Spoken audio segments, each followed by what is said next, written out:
Today we're gonna talk about what to expect when you're expecting a value. StatQuest. Hello, I'm Josh Starmer and welcome to StatQuest. Today we're going to talk about expected values and they're going to be clearly explained. Let's start by taking a trip to the magical place called Statland. Once we get to Statland, our friend, StatSquatch, says, "Hey, I bet the next person we meet has heard of the movie Troll 2. And we say, "Are you kidding me? Troll 2 is one of the worst movies ever made. Why would anyone know about it?" And then StatSquatch says, "I bet you $1 that the next person we meet has heard of the movie Troll 2. So we think to ourselves, good thing we recently asked everyone in Statland if they'd heard of the movie Troll 2. Here's the data. There are two types of people in Statland. People that have heard of the 1990 movie Troll 2, and people who have never heard of Troll 2. In other words, there isn't anyone who has both sort of heard of Troll 2 and sort of hasn't heard of Troll 2. Each person in Statland is in one group or the other. 37 of the people in Statland have heard of Troll 2, and the remaining 176 people in Statland have never heard of Troll 2. That means there are 213 people living in Statland. So Statland is not a huge place. Looking at the raw numbers is useful because they tell us that Statland is pretty small, and that whatever analysis we do only applies to a handful of people. That said, by looking at the numbers, we can get a general sense of the trends in Statland. In this case, we see that most of the people in Statland have never heard of Troll 2. But, at a glance, it's not super obvious how the number of people who have never heard of Troll 2 relates to the total population of Statland. The good news is that we can make this relationship super obvious by calculating probabilities. So let's calculate the probabilities of people in Statland that have and haven't heard of Troll 2. If we want to know the probability that a randomly selected person in Statland has heard of Troll 2, we simply divide the number of people that have heard of Troll 2, 37, by the total, 213. And that gives us 0.17. That means the probability that a randomly selected person in Statland has heard of Troll 2 is 0.17, which is relatively low. Likewise, the probability that a randomly selected person in Statland has never heard of Troll 2 is 0.83, which is relatively high. Now, remember that bet our friend StatSquatch wanted to make? I bet you $1 that the next person we meet has heard of the movie Troll 2. The good news is that we can use these probabilities to decide if we should agree to the bet. So let's move the probabilities to the top so we can focus on them.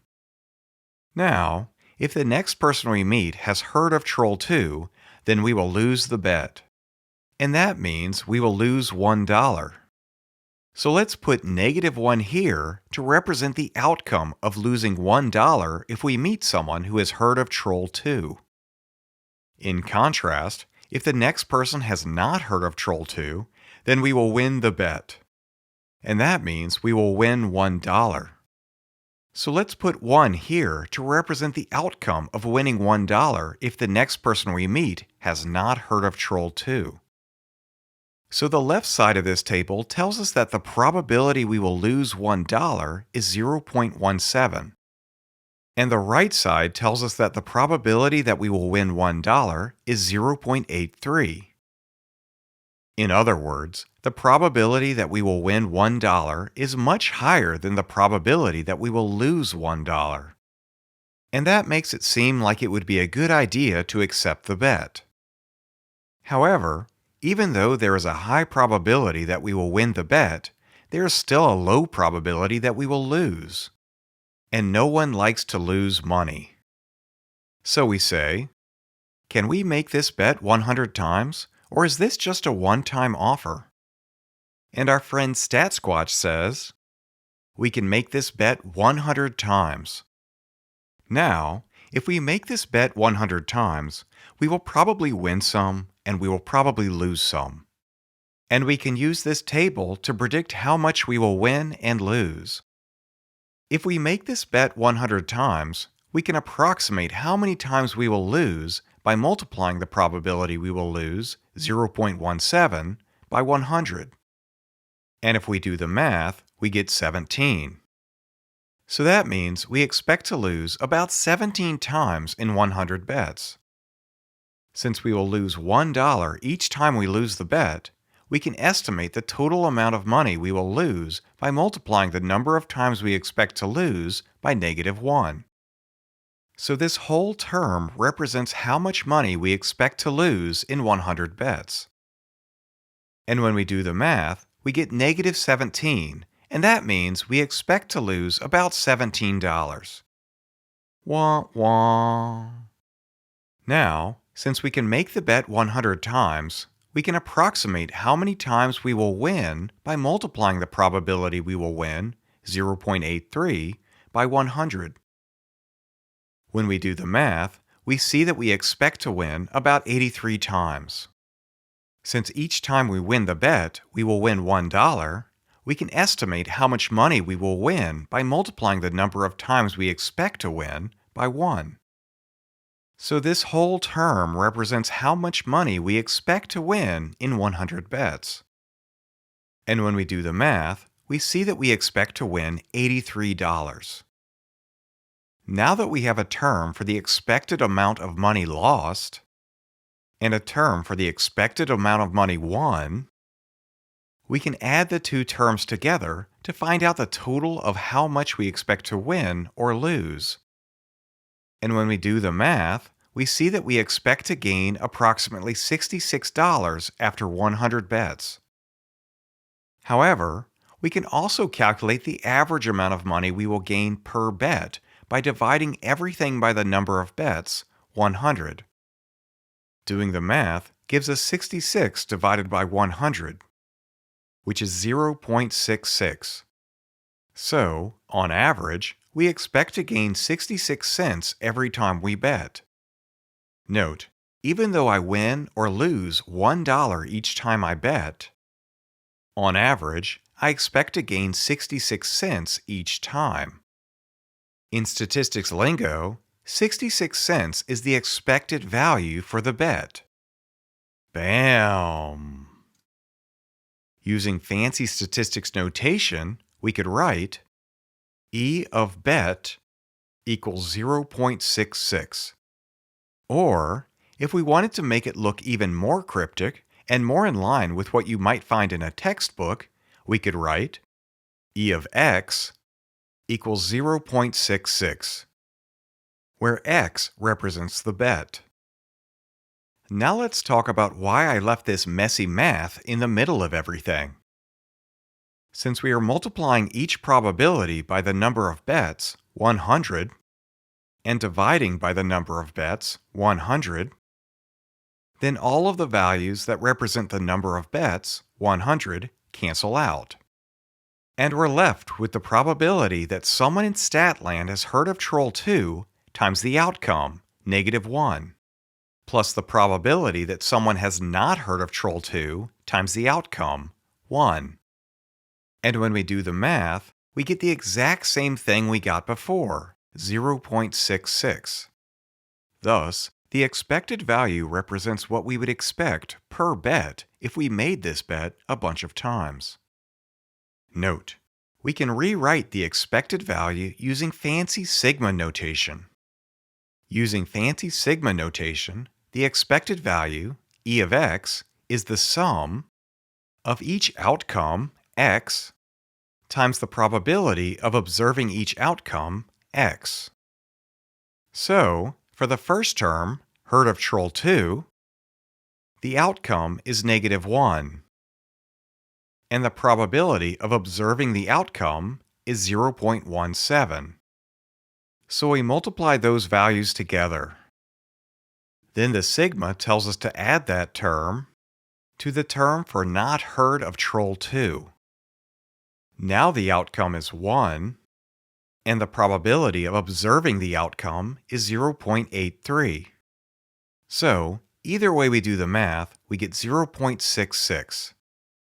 That means that if we can make this bet a bunch of times, even though we will lose some of the time, we should make money in the long run.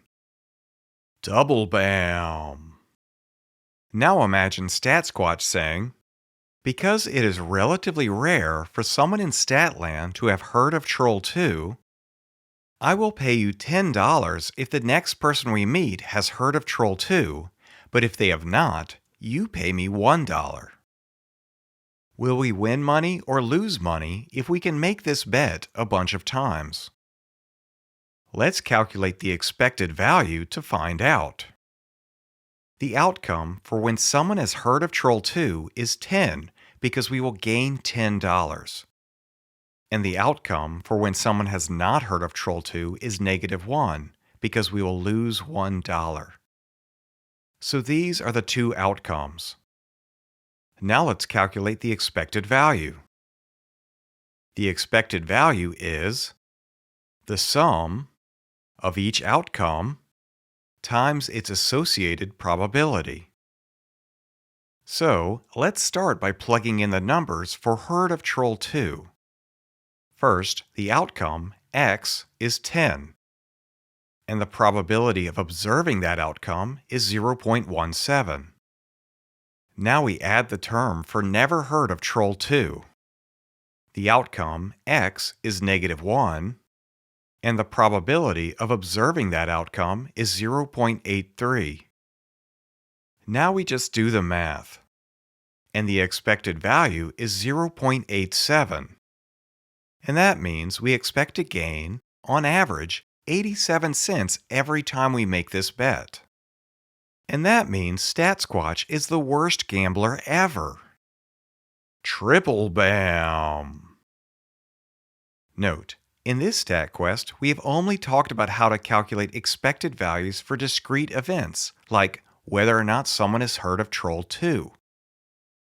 However, we'll talk about how to calculate expected values for continuous events, like how much time passes between text messages on your phone, in another StatQuest. Lastly, if you watch this video hoping to learn exactly why we divide the sample variance by n-1, just know that this is the first of several steps to that answer, and we'll get there someday soon. Now it's time for some shameless self-promotion. If you want to review statistics and machine learning offline, check out the StatQuest study guides at statquest.org. There's something for everyone. Hooray! We've made it to the end of another exciting StatQuest. If you like this StatQuest and want to see more, please subscribe. And if you want to support StatQuest, consider contributing to my Patreon campaign, becoming a channel member, buying one or two of my original songs or a t-shirt or a hoodie, or just donate. The links are in the description below. All right, until next time, Quest on!